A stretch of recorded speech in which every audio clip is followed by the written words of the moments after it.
What's going on, everyone, and welcome back to the channel. Today I've got some more NBA news to be talking about with you guys.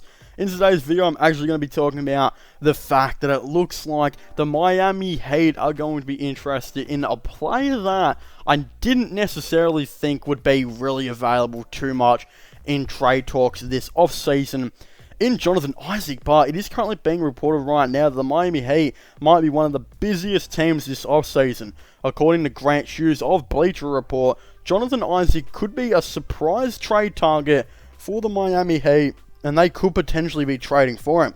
Isaac missed the whole 2020-21 season after suffering a torn ACL and is set to return next season. First of all, I can't stress how important it is for the Orlando Magic to not trade this dude. Like, this dude's going to be only making 20 to 22 million, I believe, for like the next 4 years. From what I'm saying, I'm pretty sure that's what his contract looks like.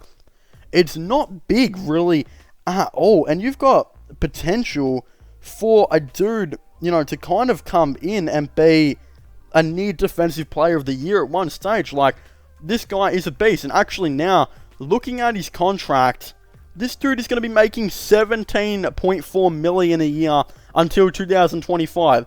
That is one of the cheapest contracts for a player that I think could be an absolute beast in the NBA, in my opinion. Like Jonathan Isaac right now, I know he's had seasons, right, where, look, 2019, he only averaged 12 points per game in 29 minutes.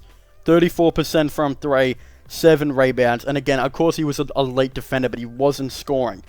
That was with Aaron Gordon in the team. If you actually watch the Orlando Magic with Aaron Gordon and Jonathan Isaac, you would know that their chemistry was not great at all. Both of them are not really three-point shooters, consistent three-point shooters, rather, and they were both being forced to kind of play that power forward position, except there's not two power forwards, so, like, one of them would have to guard the small forward, and even though they're both capable defenders, it just seemed like something was kind of off.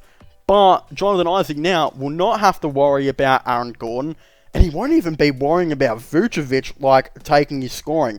This guy should have a whole season to pretty much be the main scorer on the team. Of course, I believe Markelle Fultz will hopefully be back. They'll probably still have Gary Harris, Terrence Ross, Cole Anthony, RJ Hampton. A really nice young core, like, here and there, right? But Jonathan Isaac, he's going to become the number one dude. He's going to become the number one dude on $17 million a year. I know he's recovering from this ACL injury, but he's extremely young, and I'm hoping he will be back with absolute vengeance to take the take the league by storm. If he was averaging those points as a role player behind Aaron Gordon, who I don't believe he had that much chemistry with at all to start off with, I think this dude's going to explode. I think I could see him averaging, like, if he gets off his ACL injury and he's fully healthy, which I think he might be able to, I could see him coming in and actually averaging around 17 to 18 points per game. I definitely see potential in his scoring. And I think, look, the worst case scenario is he's not doing too well from, returning from his ACL injury, and he comes in and averages 13 points per game. There's still like a 30% chance that could probably happen. I just made up that percentage, but you get what I mean. There's more of a likely chance that this guy comes out and is an absolute star for this team. Not just that, he will be one of the best defenders in the league still, and I think could be in for a big chance to maybe win, of course, most improved player. But that's if he stays on this Orlando Magic team. If they decide to trade him to Miami Heat, I think that'd be a bad idea. Look, you can probably get a young dude like Precious Achiuwa, our first round pick, and maybe something else back for him. But his overall isn't exactly too high right now after he did struggle a bit with Aaron Gordon in his last season with him, and of course was coming off an ACL injury. Of course, defensively he's still good, but there is still question marks as the league is concerned about his health and about his capability from three and his scoring. I think all of these things will work themselves out, and I think he will be a most improved candidate, but that doesn't determine what his value is right now, because, again, teams don't know. He's a big question mark, as a lot of teams are concerned, I suppose. But the Orlando Magic, if they can keep him, right, use their 5th and 8th pick, bring in, like, James Bouknight maybe at shooting guard, that 8th pick, and Jonathan Kuminga at small forward / power forward with that 5th pick, I think you have a really, really interesting team. Alright, let's just say Markel Fultz is back. Alright, I'm hoping he comes back with literal vengeance. Like, this would be a really nice comeback story for him. Let's just say he's back, right? You got Markel Fultz at point guard. Terrence... Well, no, you probably wouldn't start Terrence Ross. Let's go again. Markel Fultz at point guard. James Bouknight at shooting guard.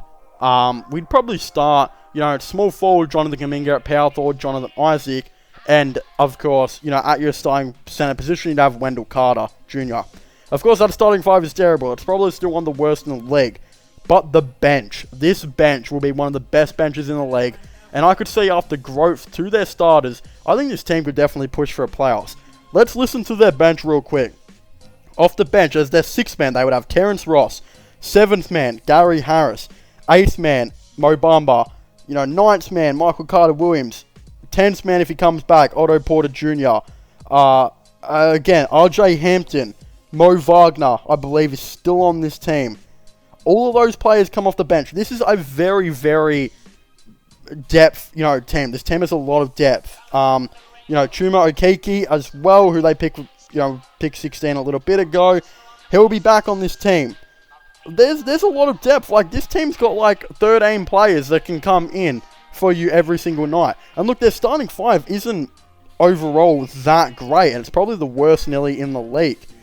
But when we look at their depth, they've probably got one of the best depths in the league and could maybe push, you know, for a playoffs, especially as the season goes on. A lot of players, you know, tend to have a lot of injuries here and there. So again, this team could relatively push for the playoffs, especially if you have Markel Fultz playing like how he did before injury. He had like a couple 20-point games, I believe. Let's just say he gets back to being healthy. Same with Isaac. Both of them could average near to 20 points per game if everything goes right. Isaac and Bouknight could be surprise rookies. Michael Carter-Williams, you know, decent player off the bench. Again, there's just so much to go into this, but I still see a lot of potential for this team. Especially if they get a good coach in, it could be a very interesting thing to kind of see unfold. But for the Miami Heat, if they're able to get Jonathan Isaac in, then their team also becomes insane. Because look, he probably won't average 20 points per game as, like, who knows, the third scoring option. He'll probably give you maybe 13 to 15 points per game. But he'll give you elite defense, and you'll have one of the best defenses in the league. You have pretty much Victor Oladipo, right? You'd roll with, again, I don't know who they get at shooting guard. Probably Duncan Robinson will probably restart there. Jimmy Butler at small forward. Jonathan Isaac at power forward. Bam Adebayo at center. And then off the bench, they could re-sign all their veterans back. Goran Dragic, etc. Andre Iguodala. Actually, they'd probably sign, trade Dragic in this deal and give up a first-round pick or something. Actually, they wouldn't even have to, because Orlando have cap, but the Miami Heat might not. So, yeah. There's a lot to go into this. I guess to take on Isaac's contract, they might have to trade away, of course, Goran Dragic, which they probably do. So Dragic or Trua and a first-round pick probably gets it done. Then the Magic can choose to maybe trade away Dragic, or they can say, hey, we like what we've got. Imagine if they'd say, hey, we like what we've got.